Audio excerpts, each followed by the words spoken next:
स्वामी जी, हमने काफी गूढ़ता से एपिसोड किए। अब थोड़ा, क्योंकि हमारा दायित्व है, जिस समाज में हम जी रहे हैं उस समाज का भी कल्याण होना चाहिए, उसका जगत कल्याण होना चाहिए, सनातन सत्य से उनको कुछ मिलना चाहिए। तो ये सनातन सत्य की जो दृष्टि है, एक कॉमन व्यक्ति जो कि गृहस्थी है, उसके बाल बच्चे हैं, उसके माता पिता है, अतिथि देवो भव है, और उसके लिए देश है, राष्ट्र है, समाज है, और वो सब में अपना रोल अदा करना चाहता, पढ़ा लिखा है, वो कह रहे मुझे एक अच्छा गृहस्थी बनूं मैं हर दृष्टि से। तो उसके लिए आपका दृष्टि विज्ञान, आर्ट ऑफ द विजन है, वो किस तरीके से अपने जीवन के अंदर एक, कहना चाहिए, लक्ष्य बना करके रखे, ताकि उसका जो समग्र जीवन मैंने जो बताया, वो समग्र जीवन में एक अच्छा इंसान बन सके। तो अच्छा इंसान बनाने की दृष्टि से और सनातन सत्य दृष्टि विज्ञान कैसे काम करता है, कृपया एक होलिस्टिक रूप से इसको बताने की कृपा करें। जरूर जरूर। प्रश्न के लिए धन्यवाद। जय सच्चिदानंद। बात यह है, होलिस्टिक साइंस, होलिस्टिक का मीनिंग होता है पवित्र, और होलिस्टिक का होता है साइंटिफिक। समग्र भी कर सकते हैं और पायस भी कर सकते हैं। अभी आप देखो, समग्र का साइंस क्या कुदरती कानून से अलग हो सकता है? नहीं हो सकता है। मगर प्रश्न ये है कि आम आदमी, एक नॉर्मल पर्सन, अपने सामाजिक जीवन में ये आध्यात्म विज्ञान का कैसे लाभ उठा सकता है। सामान्य व्यक्ति को तो कोई बहुत पुण्यशाली बनना है या मोक्ष में जाना है, ये सब्जेक्ट उनके लिए नहीं है इंपॉर्टेंट। मगर जीवन जो जी रहा है उसमें कैसे ये विज्ञान सहाय कर सकता है, इतना ही उनको जानना है। तो मैं ये बताने की कोशिश करूंगा कि आध्यात्म विज्ञान आम आदमी को व्यवहारिक जीवन में कैसे सहायक बन सकता है। क्योंकि मास ऑफ पीपल तो नॉर्मल लाइफ जीते हैं, और कहीं फॉरेन के जो लोग होते हैं वो तो मोक्ष को, पुनर्जन्म को मानते भी नहीं है, मगर उनका भी नॉर्मल लाइफ तो है। तो विज्ञान ऐसे व्यक्तियों को भी कैसे हेल्पफुल हो सकता है, ये बहुत बड़ी बात है। और विज्ञान तो हेल्पफुल होगा ही अगर इसका प्रेजेंटेशन, एप्लीकेशन सही होगा, तो बेनिफिट करेगा ही। तो छोटी छोटी बातें समझे, बोले मोक्ष को छोड़ दे, मुक्ति को छोड़ दे, त्याग मार्ग को छोड़ दे, बाकी और कोई चीज छोड़ने की बात यहां नहीं है। मगर इतना तो हम समझ सकते हैं एक इंसान के नाते कि जब हम जन्म लेते हैं तो हम माँ बाप सेलेक्ट नहीं कर सकते हैं, भाई बहन सेलेक्ट नहीं कर सकते हैं, रहने का घर या जो कल्चर का हो या रिलीजियन का हो मिलता है वो सेलेक्ट नहीं कर सकते हैं, और वहां से हमारी जीवन यात्रा शुरू होती है। और जब हमारा मृत्यु होता है तो भी उस अवस्था का सिलेक्शन हम नहीं कर सकते। इतना तो आम आदमी को समझ में आता है, ये कोई विशिष्ट प्रकार की दृष्टि की जरूरत नहीं है। तो इतना तो हम समझ सकते हैं कि हमारा जो जीवन है वो जीवन अगर हम चलाते हैं तो हमारी मर्जी से संयोग मिलना चाहिए, मगर ऐसा नहीं है। तो जैसे जैसे जन्म मिलने के बाद जो संयोग मिलता है, अगर वो संयोग को हम अपने ही कर्मों का फल समझेंगे तो मैं समझता हूं अवस्थाओं को स्वीकारना आसान हो जाएगा। अवस्था ये नहीं कहती है कि तुम सही हो, तुम गलत हो, मगर तुम भुगतान करने वाले हैं वो तो कुदरत का कानून ही है।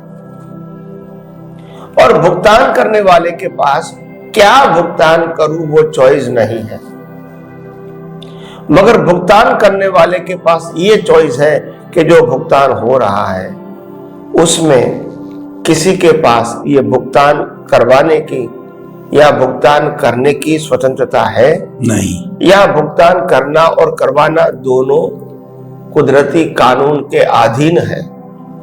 अगर ये समझ में आ जाता है तो ज्यादातर हम जो ब्लेम और क्लेम करते हैं एक दूसरे के प्रति, ये नहीं रहेगा। दूसरी बात, साधनों को मिलना।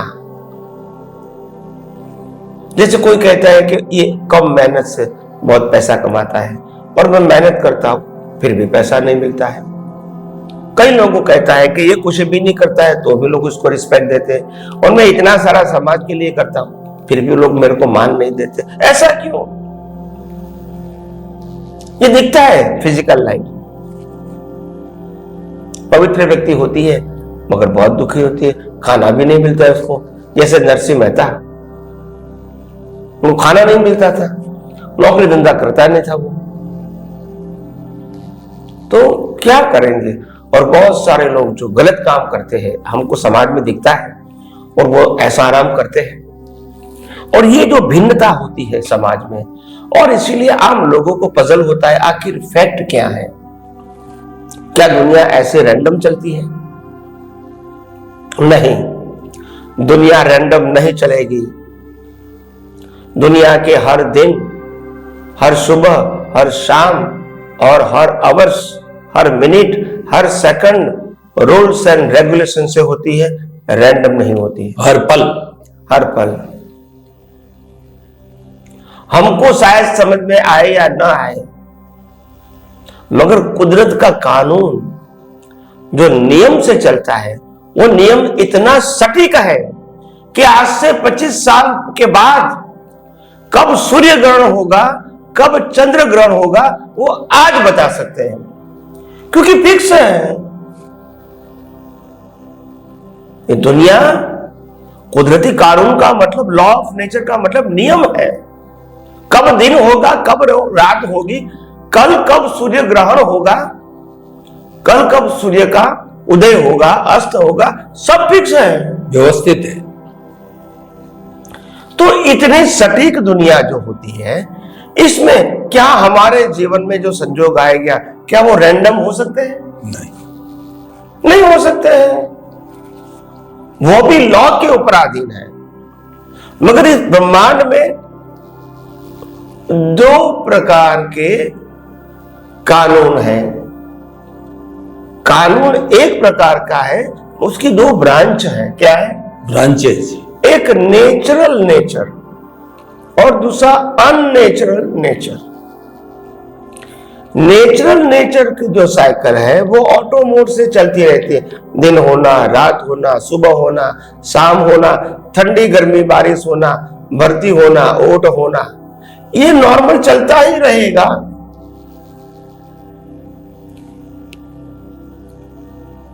तो ये नेचुरल है, फिक्स है। दूसरी अननेचुरल नेचर है। अननेचुरल का मतलब होता है रिजल्ट तो नेचुरल है मगर वो आपके कॉज के ऊपर है, इसलिए अननेचुरल नेचर बताया। क्योंकि कुदरत आपके कर्मों का फल देती है, वो आपने क्या कर्म बनाया उसका फल देगी, तो वो नेचुरल नेचर नहीं होगा। Scientific circumstantial evidences. हाँ, नहीं, वो तो बाकी सब साइंटिफिक सर्कमस्टेंशियल एविडेंस है, मगर आपने कॉज किया उसका फल देना है। ये कुदरत की खुद की नेचुरल साइकिल नहीं है कि तुम 12 बजे दुखी हो जाओ, 12 बजे तुम सुखी हो जाओ। वो कुदरत की बात नहीं है। कुदरत क्या कहता है? मैं तुम्हारे एग्जाम का क्या देता हूं? रिजल्ट देता हूं।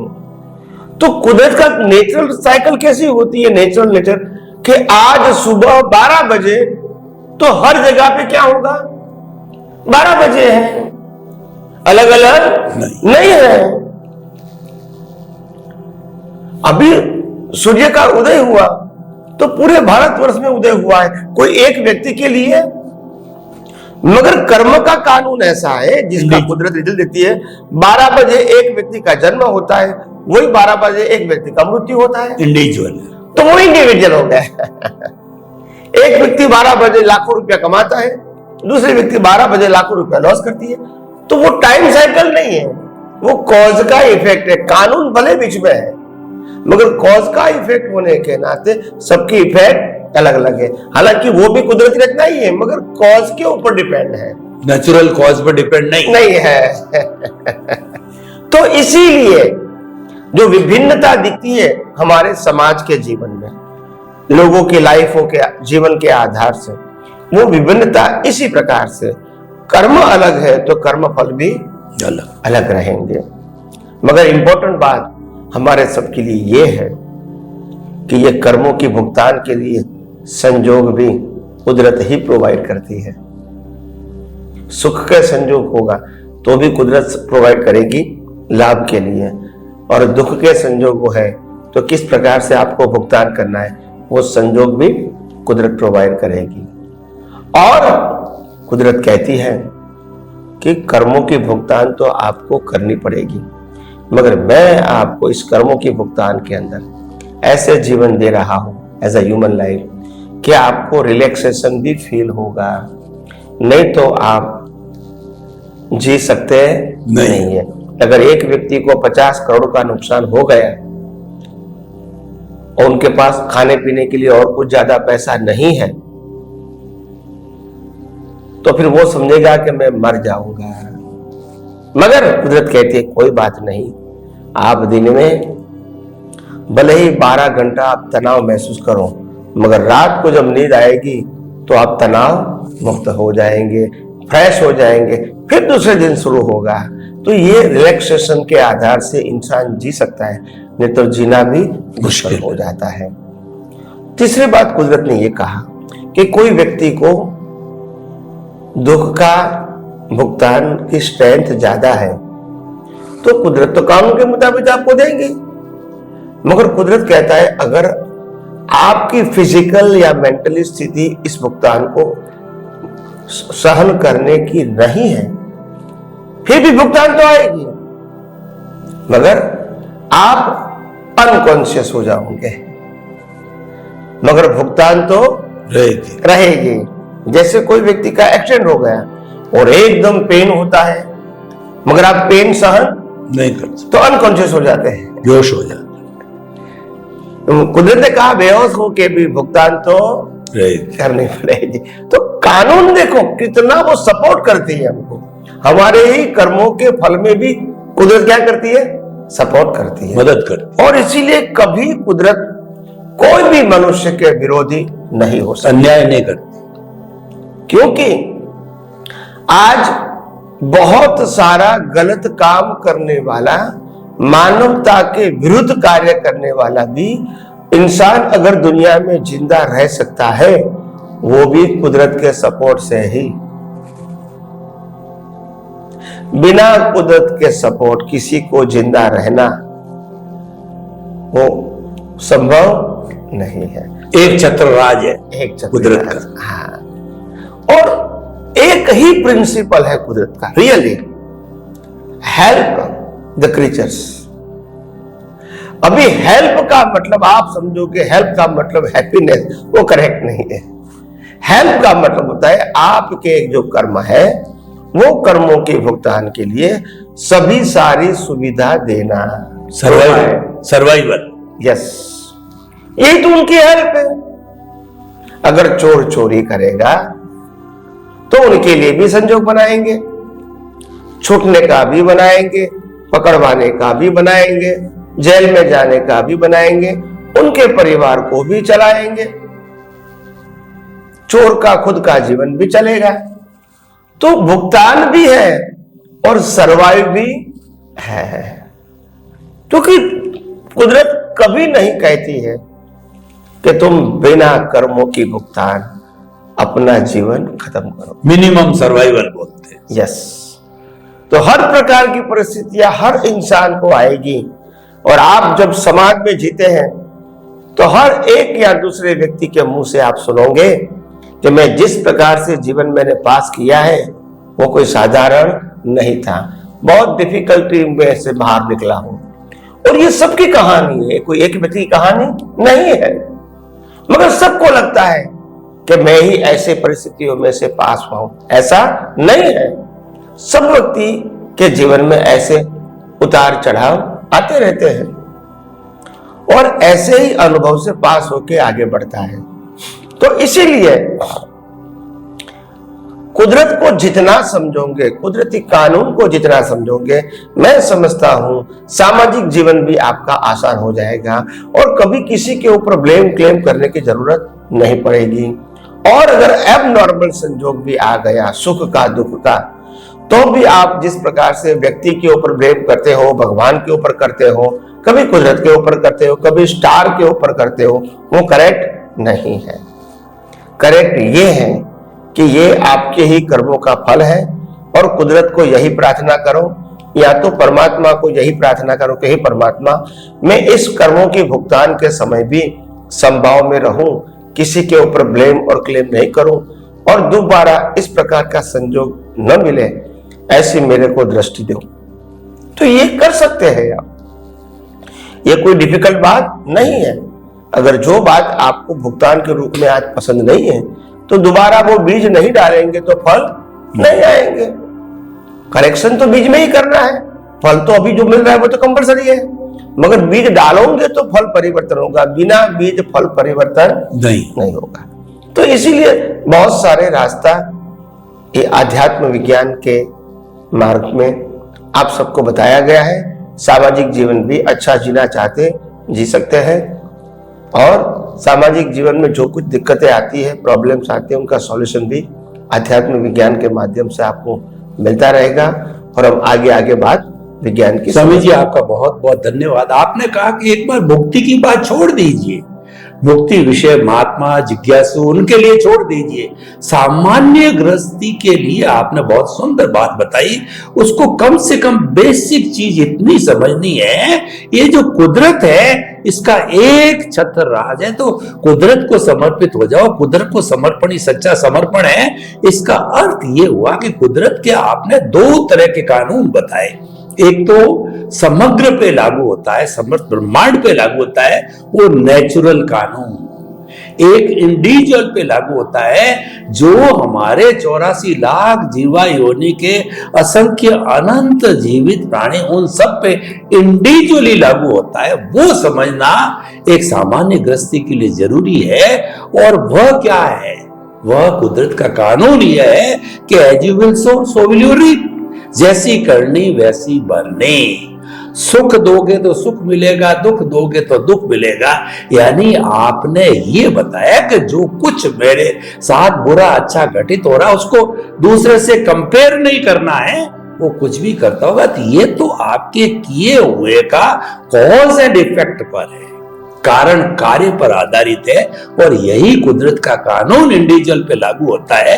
इसको कॉज एंड इफेक्ट को एक सामान्य गृहस्थी को समझ करके नो ब्लेम नो क्लेम और नो ऑनरशिप नो डूअरशिप, अपना भुगतान को आराम से सहन करो। कितना आपने बताया कुदरत कितनी हेल्प करती है कि जब सहन नहीं होता है तब आप अनकॉन्शियस हो जाते हो और उसके बाद भी जो है आपको तनाव ज्यादा होता तो रात में आपको कुदरत ने रेस्ट करके फ्रेश होने की भी सुविधा दी है। बहुत सुंदर स्वामी जी, इसको समझें तो गृहस्थी आसानी से जो है अपने जीवन को यापन कर सकता है।